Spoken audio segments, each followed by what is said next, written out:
It's a brilliant surface in that sunlight. The horizon seems quite close to you because the curvature is so much more pronounced than here on Earth. It's an interesting place to be. I recommend it. The single observation I would offer for your consideration that some things are beyond your control. You can lose your health to illness or accident. You can lose your wealth to all manner of unpredictable sources. What are not easily stolen from you without your cooperation are your principles and your values. They are your most important possessions, and, if carefully selected and nurtured, will well serve you and your fellow man.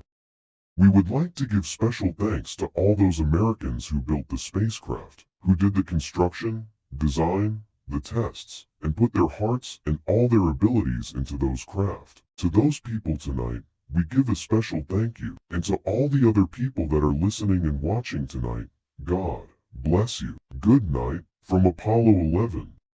Through books, you will meet poets and novelists whose creations will fire your imagination. You will meet the great thinkers who will share with you their philosophies, their concepts of the world, of humanity, and of creation. You will learn about events that have shaped our history, of deeds both noble and ignoble. All of this knowledge is yours for the taking. Your library is a storehouse for mind and spirit. Use it well.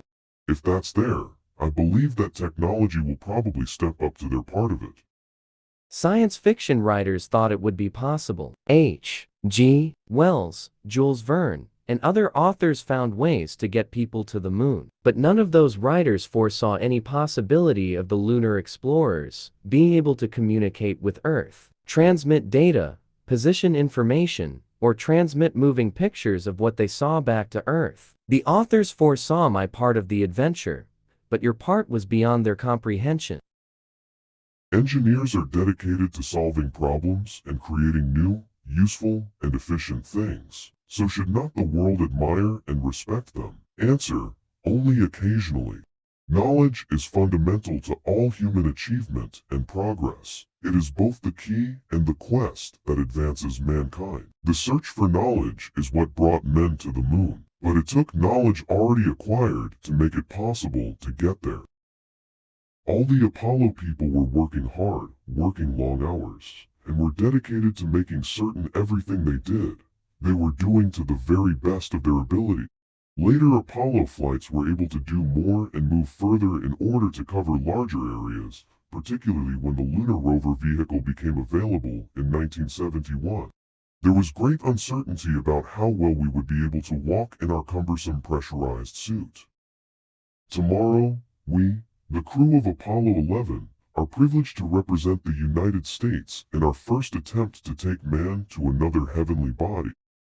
I was the strange creature that kidnapped Bach from his homeland and brought him to this strange, new, and still changing planet. I can't help feeling that I owe him an apology, or at least an explanation. We would have loved the opportunity to take some time to enjoy it, but we had the inevitable checklist and experiments that had to go on. So it was back to business, back to work, as soon as we congratulated each other. As a boy, because I was born and raised in Ohio, about 60 miles north of Dayton, the legends of the rights have been in my memories as long as I can remember.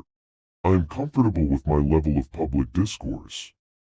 The single thing which makes any man happiest is the realization that he has worked up to the limits of his ability, his capacity. It's all the better, of course, if this work has made a contribution to knowledge, or toward moving the human race a little farther forward.